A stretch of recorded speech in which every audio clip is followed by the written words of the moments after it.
जिले की बिष्टान नगर परिषद एक बार फिर विवादों में गिर गई है। कुछ समय पूर्व करोड़ों रुपए के भ्रष्टाचार के आरोपों के चलते परिषद सुर्खियों में रही थी और अब एक बार फिर उनकी लापरवाही के कारण वार्डवासियों को पेयजल संकट का सामना करना पड़ रहा है। शुक्रवार को वार्ड पार्षदों सहित बड़ी संख्या में रहवासी कलेक्टर पहुंचे और एसडीएम को शिकायती आवेदन सौंपा। उन्होंने वार्ड क्रमांक 10 की माधव विहार कॉलोनी में तत्काल पेयजल व्यवस्था बहाल करने की मांग की है।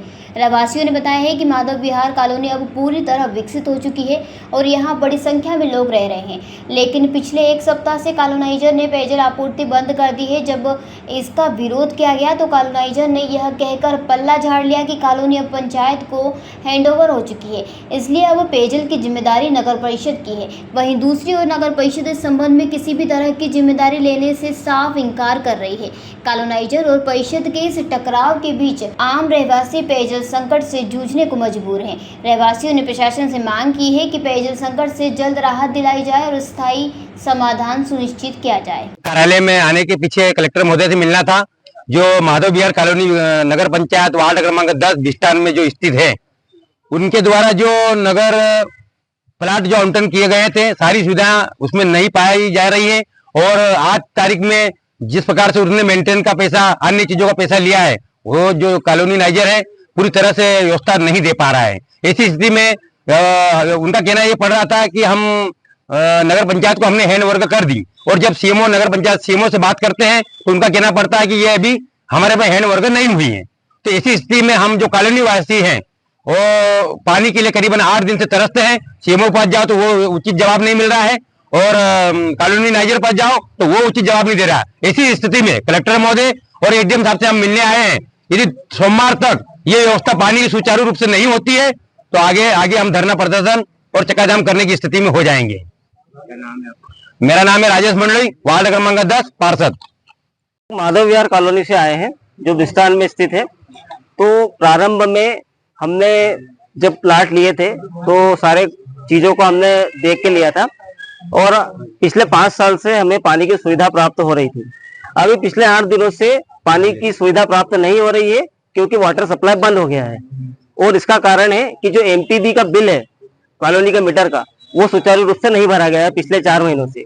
जब यह बात हमने कॉलोनाइजर को बोली तो वो बोल रहे हैं कि ये कॉलोनी हमने ग्राम पंचायत बिस्टान को हैंड ओवर कर दी गई है। परंतु जब हम नगर परिषद गए तो वो बोले कि ग्राम पंचायत को हैंड ओवर कर दी गई है, पर नगर परिषद है ये। तो उन्होंने बोला कि नगर परिषद तो बाद में हुआ, हमने ग्राम पंचायत को हैंड ओवर कर दी गई है। तो ये जो आपसी सामंजस्य नगर परिषद और कॉलोनाइजर के बीच में नहीं बन पा रहा है, जो भी चीजें हो उसके कारण, परंतु परेशान हम कॉलोनी के निवासी हो रहे हैं। पिछले 8 दिनों से पेयजल और उपयोग के जल की व्यवस्था नहीं हो पा रही है। तो हम ये चाहते हैं कि हमने पहले सीएमओ साहब से मिले, उनको अपने पूरा व्याख्यान किया प्रॉब्लम का, तो उन्होंने बोला कि उनके अधिकार क्षेत्र में कुछ नहीं आ रहा है। तो फिर हम इसके बाद में कलेक्टर महोदय के पास भी गए, वहां भी हमने ज्ञापन दिया है, और अभी एसडीएम ऑफिस आया, यहाँ भी हमने ज्ञापन दिया है। तो हमारी मांग ये है कि 1 या 2 दिन में ये जो वाटर सप्लाई ये सुचारू रूप से चालू हो, जिससे हमारी जो दैनिक आपूर्ति हो सके पानी की। अन्यथा कहीं से भी कार्रवाई नहीं होने की स्थिति में हम लोग मजबूर रहेंगे चक्का जाम और धरना प्रदर्शन के लिए। क्या नाम है? गौरव तिवारी, खरगोन से अबरार पठान की रिपोर्ट। जयराम जी, किशन काका, राम राम भाई, राम राम। क्या दोनों भाई बैठ के क्या हिसाब लगा रहे हो? ऊटी लहसुन के भाव आ गए क्या? अरे नहीं रे दादा, ये अपना रमेश नया मकान बनाने के लिए लोन ले रहा है। हिसाब किया तो पता चला कि लोन का पैसा तो ईंट और रेती में ही पूरा हो जाएगा। और अभी तो सीमेंट लानी है, सलिया लाना है, और तो ठेकेदार को भी पैसे देने हैं। मेरे तो कुछ समझ में ही नहीं आ रहा कि कैसे बनेगा मेरा नया मकान। अरे किशन काका, कहाँ इन रेत सीमेंट और लाल ईंटों के चक्कर में पड़ रहे हो? मेरी बात मानो तो अपने घर को बाबजी एएसी ब्लॉक से बनवाओ। इसमें ना सीमेंट और रेत की जरूरत होती है, ना ही तराई करने की झंझट। और लाल ईंटों के मुकाबले आपका मकान काफी तेजी से बनकर तैयार हो जाएगा। इससे आपके पैसे तो बचेंगे ही, साथ ही मजबूती ऐसी कि सालों साल देखने की जरूरत नहीं।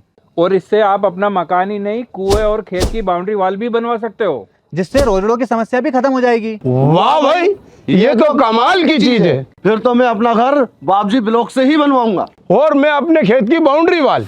ज्यादा जानकारी के लिए स्क्रीन पर दिए गए नंबर पर अभी कॉल करें। बाबजी एएसी ब्लॉक्स, स्टील से मजबूती।